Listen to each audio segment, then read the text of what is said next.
And so, if we fast forward to October, Petite Nord up in Quebec, which is a great little race actually on the trail. Do you want to fill in how that went down and the craziness of your day over there? Yeah. So it was an interesting race in that it's very small and kind of like a locally organized race.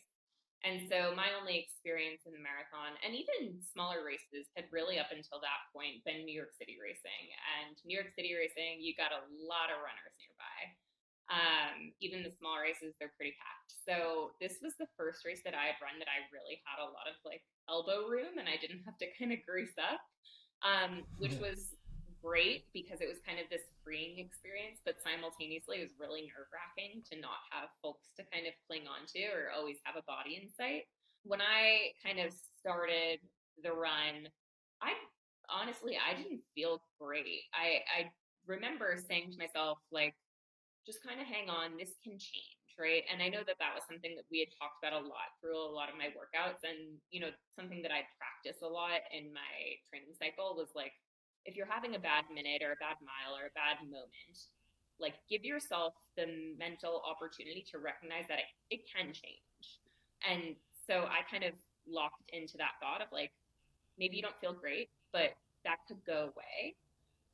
Maybe it's nerves, maybe it's like it was pretty cold at the start and like pretty darn windy. So I was like, you know what, like this moment can shift. When I made it through about halfway, I remember seeing my husband, and I thought to myself, like, it would be really easy to just kind of walk off the course right now because, like, I'm not feeling great. But I was like, you know what, like, okay, so what? Like, I trained to finish this race, so I'm going to finish this race.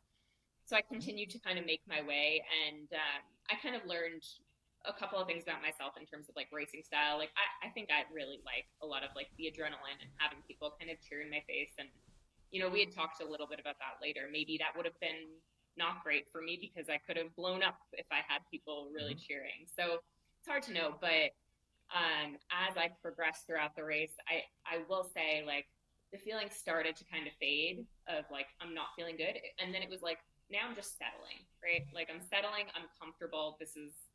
I've had runs where I have felt smooth enough, not great, but smooth enough to have a strong run. And so I got to about, I want to say it was mile 24, 25, pretty deep into the race where I was like, I'm ready to kind of get this over with at this point, as one feels at the end of a marathon.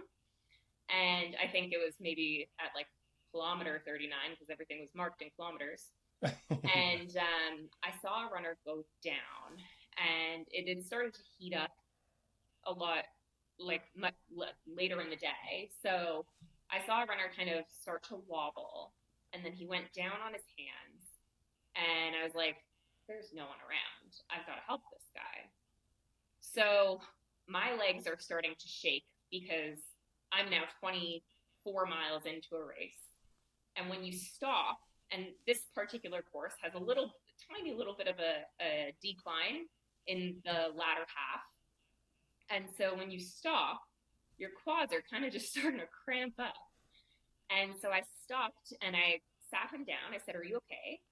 And he was kind of starting to get woozy and he started to turn white in the face. And I think at that point he started to kind of like dissociate a little bit. And there was pretty much no one in sight because it was such a small race. So the way that the course kind of works, it's like one long point to point. So I had run to the next intersection to get one of the bike volunteers so that they could call a medic and get him some help. So I ran to the intersection after kind of sitting him down and saying like, "You stay steady." And another athlete had actually come up on us and sat with him while I went and got that volunteer. We sent off a volunteer to bike down and they got medics. And you know I was able to then kind of get my legs turning again towards the finish. But even that last maybe 100 meters, I'm usually always like a very strong kicker, but I think that pause just kind of built some maybe lactate up in my legs, and trying to kick was really really hard.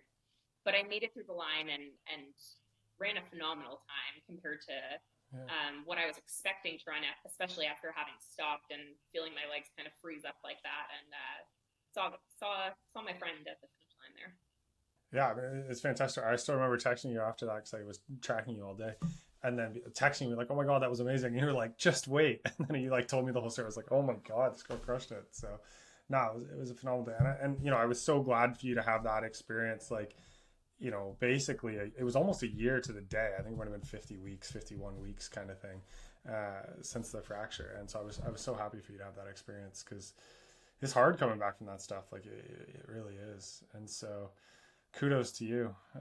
Not an easy one. So good job being a good Samaritan too. I mean, you were in Canada, so you kind of have to be nice, right? So, Yeah. but Well, you gotta think like if you see someone go down like that, you have to think like, what would I want someone to do for me? And yep, I've had moments where I've had my vision cave a little bit during a run. It's really scary. Like you don't want to be alone. yeah, So it was kind of like a natural thing to do. And at that point, I was kind of like, my race is like, yeah, of course I want to race well, but like my race is not as important as like someone's health, someone's life. right? Yeah, Yeah, someone's yeah, for life. sure. Yeah. Yeah, yeah. No, it's no kudos to you. I think yeah, not an easy decision. Hopefully, we all would be like you in the moment and do that. But I've seen people not be like that. So